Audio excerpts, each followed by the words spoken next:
So what's going on, everybody? My name is Kochshomie and welcome back to another video. Today I am joined by Mr. Reptile 23 and we are going to be doing an analysis video on chapter 3 of Poppy Playtime. If you guys have not seen Poppy Playtime chapter 3, I suggest going back and watching it in my channel or Mr. Reptile's. We both have a video on it. It's kind of the newest thing right now. It's kind of the newest horror game. Everyone's been playing it. Yeah, and we thought maybe we should do an analysis on it and maybe get down to the bottom of what is actually going on in this chapter. So basically, Kochshomie. Kochshomie, we just got done playing chapter 3 of Poppy Playtime. Tell me, first of all, what are your thoughts on the game? And second of all, holy shit, am I right? Okay, I'm going to say this. Chapter 3, because I believe before, Mob Entertainment, the people that made Poppy Playtime, they actually were kind of getting some kind of backlash of like, the games aren't looking that scary. They look like they're made for kids. It's not a horror game. They said, all right, we take your comments and backlash. Here's chapter 3, complete nightmare fuel, complete different graphics. The audio is, in my opinion, better than what it was before.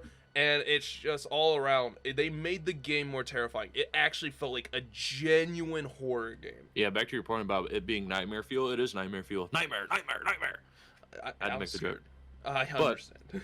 Dude, they went all balls out for this game. I mean, the graphics look fantastic. The whole atmosphere and ambiance is just full-on terrifying, especially when you get inside the house, you do the school bit. I mean, look, the game all around, it comes in for full circle, and it's pretty nuts. A lot of people complain about the game, saying, you know, like you mentioned earlier, not too scary, or, you know, maybe it's just a game made for kids. But they showed up with Chapter 3. I'm impressed. So, Cookie, you have some theories, man. I do have theories. Let him cook. Let me cook. Hold on, let me cook. He's cooking. So, if we go into near the end of chapter 3, we're going down basically after we got rid of Catnap, and we already had that. We already did the boss fight. Going down with Poppy. Poppy showed us showed us everything, and she's with Kissy Missy. And we're going down, I believe. I don't know where exactly we're going down. I just know we're going down a level. I don't remember fully where we're going down. And halfway through, where we think it's the end, we hear Kissy Missy getting attacked. And presumably, we're trying to get up. And I believe within that time frame, I think Kissy Missy either is dead, or like that's what we're presumed to believe. We're presumed to believe she is dead, or she's very injured, or she got taken away. In my opinion, I think it's kind of introducing a new monster, and this is a stretch, just like how he might be. Daddy Longlegs. You know what? There is a lot, no matter what we talk about, these are kind of our theories on what we think possibly is going to happen, or just some ideas that we like to just bring up in the air. With that whole Kissy situation, dude, when we were going, I'm pretty sure when we were going down to go meet the prototype or go see like all the bodies or whatnot. Yeah, I think that's what Poppy was taking us to. I think she was taking us down to that level, I'm pretty sure. And see, I like how we brought up the Project Playtime, because I saw that as well with you when they were showing us the Hour of Joy. But here's the thing. Do we think that Project Playtime character is stronger than Kissy is? Because that's the real question. See, the thing is, because we never really saw Kissy's full strength. We don't know how strong those beings are, because we actually got an idea of strength from like Miss Delight, for example. We saw how strong she was. She fucking one-tapped the generator. Yeah.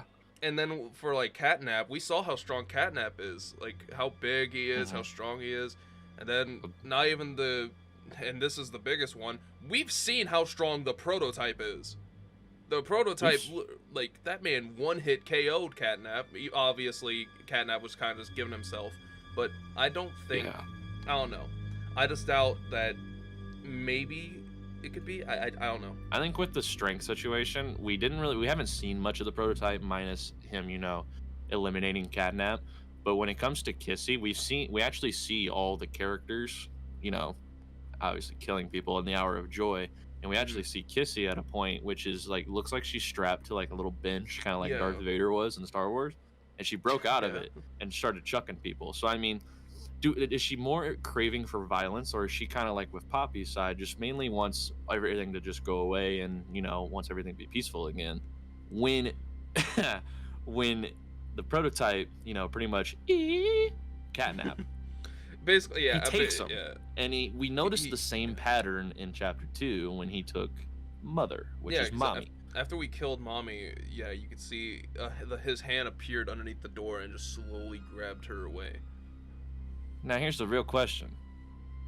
What's our theory on it? What is he doing with those bodies, man? My thinking is, what if he uses abilities that they all have? Like with Catnap, he can use his smoke. With Mommy Longlegs, he can use then her long like elastic arms and everything, because she still technically had one arm. Maybe it's just maybe at the end we're going to see the prototype is just an amalgamation of many different creatures, and actually it's going to be every single one combined. Because if we look at the shrine that Catnap made, which you see if you actually go through on the railings and you look over, you can see him praying to it. Because usually they make shrines of what they almost like what it is, what it's like depict to be. And if that gives us any idea of what it is, because in that piece you can see a part of Mommy, you can see a part of, I believe, maybe Huggy. It might even be like some dead bodies in there. As we saw with the shrine, there was literally a dead body shoved in the front of the freaking thing. Like it was literally looking like it was smoking that dead body. I love it. That claw hand freaks me out so much, but it's I'm so curious to see what this prototype is supposed to be, because when we think about it, during that scene where Catnap gets yoinked, that arm is about as big as Catnap, nearly. You know what I mean? Like he could just stretch out his arm and it would have been as long as him. So how big is the prototype? The blade themselves are like Catnap's body. That's the thing, because this entire fingers were nothing but blades. It literally was like a Freddy Krueger hand. Because I think Catnap is probably the biggest character we've seen besides the prototype. If we don't count Mommy's full her stretch, like if she was like her regular size that we saw mainly before, I would definitely say Catnap's bigger. But if we're talking about how long she can stretch, because we saw kind of how much she could stretch from whenever she was like running after us, like in that little sequence near the incinerator. Mm-hmm. So she was kind of big there, but Catnap is huge. I think Catnap would be. I don't want to count her being elastic. That's no, I'm not counting that. Yeah, that's her. Yeah, because. Yeah. Well, then also Catnap is the biggest character we would have seen minus that. They're bringing a lot of hype for this prototype character, which is what I wanted to mention about, like, how big is this character actually going to be? You know what I mean? Like, there's a lot of hype that I see that's building up within the games about this prototype character. Yeah. So I'm hoping when we see him, it's not a disappointment, if that makes sense. I don't want to say that, but there's just a lot of, he looks pretty scary. His hand's intimidating, and that the game, all they do is talk about this prototype and how he's so big and strong and terrifying and everything like that. So I'm curious to see how they are going to portray the prototype. Another key factor of this game that we have not yet talked about is, who is Ollie? Who is this character that we have met who can just talk to us from a toy phone? I personally think that, dude, I don't even know what I think, to be honest. I think Ollie is some kind of, super lord that we don't know about, that Poppy must have ties with. But my question is, why are we meeting him just now? So that makes me think that maybe Ollie is locked in that daycare somewhere, or locked somewhere, hiding somewhere, or maybe he's even watching us. I don't know. There's a lot of speculations to this Ollie character. But it also begs the question, what is a kid still doing here? How is he alive? How has he made it through this long? Because obviously, I bet there's no food. I guarantee there's no food there. Oh, no. And there's probably no drink. So that kind of, and also, and I'm going to jump into this, there is a point in time where if we're in the nightmare area where there's a radio speaking in reverse, and it's literally saying, 10 years ago, why weren't you here?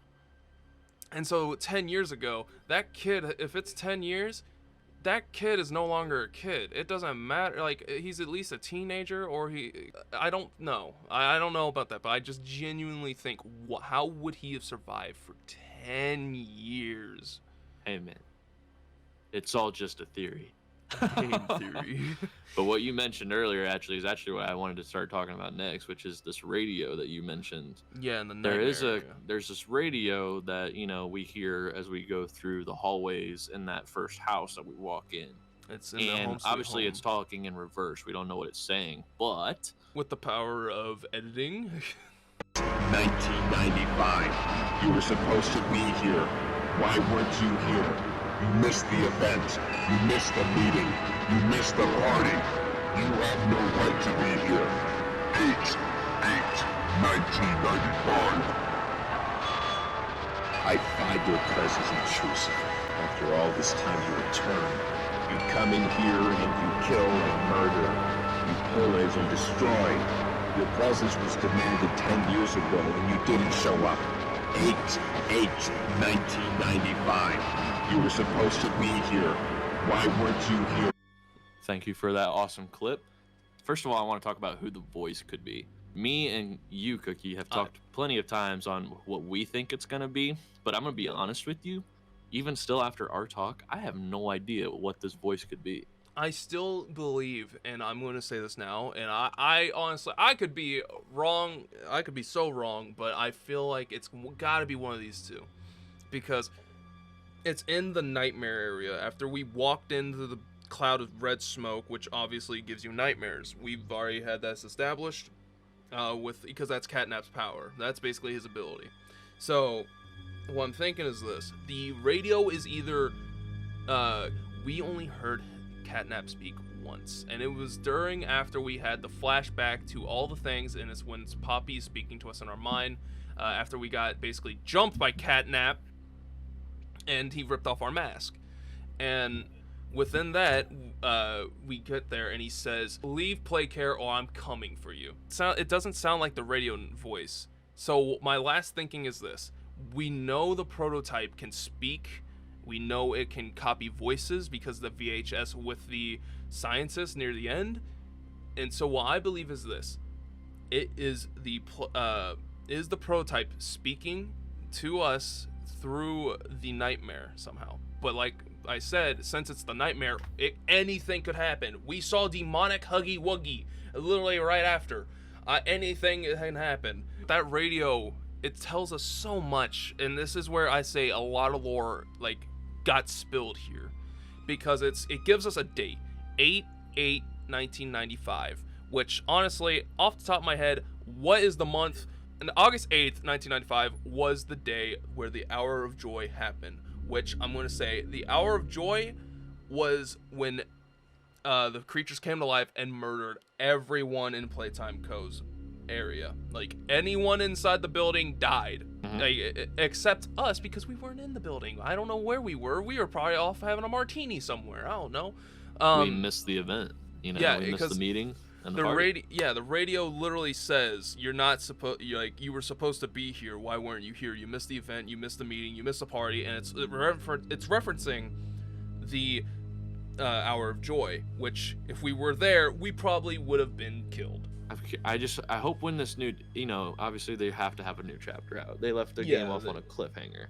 I'm curious to see where they take the game when it comes to story, because this game was filled with a lot more, I feel like, lore intensive things more than actual scares or anything, which is fine because lore is great. Because with this game, after we got left with such a cliffhanger after chapter 2, we just got left with speculations of literally everything. Including the story. Yeah.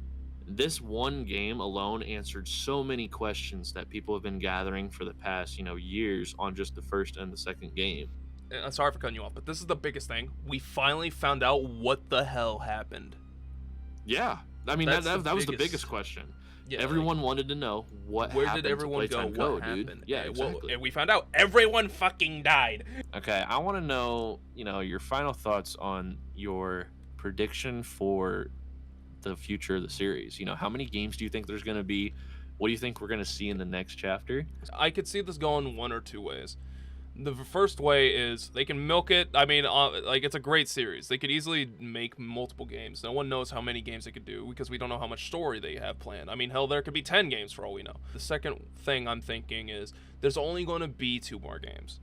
The next game, chapter 4, I could see it them doing chapter 4. We go to help Kissing Missy, maybe find out what attacked her, and then we get back and like after doing that we find like a new enemy, or hell we find the prototype, and then after that we get maybe save Kissing Missy, find out she's dead, do something around those lines, and find the new enemy, fight that new enemy.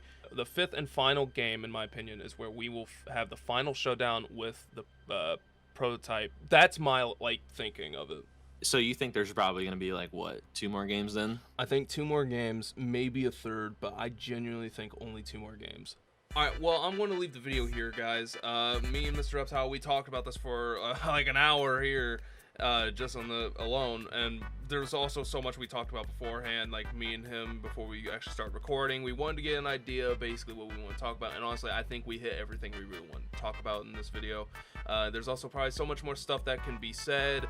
There's a lot of stuff that probably hasn't even been discovered yet in the actual game. I have no idea, but this was basically me and him theorizing and analyzing, like giving basically our thoughts on what the chapter was about, basically about how much lore it gave us, and basically just our thoughts on the game in general, and also maybe about the future. But if you guys have any ideas about what is going on in the next chapter, basically, or like what's happening in the game now, leave a comment down below. But I hope y'all enjoyed the video, and if you did, leave a like down below. If you're new around here, why not subscribe, stick around, hit the little notification bell to get notifications whenever I upload or whenever I go live, because come on, you don't want to miss anything that I do. But yeah, I hope you all enjoyed the video, and I'll see you all in the next one. Peace. I can hear the demons call when they do what they do, and now I feel like taking off, find a place with a view. The pain is never gonna stop if it's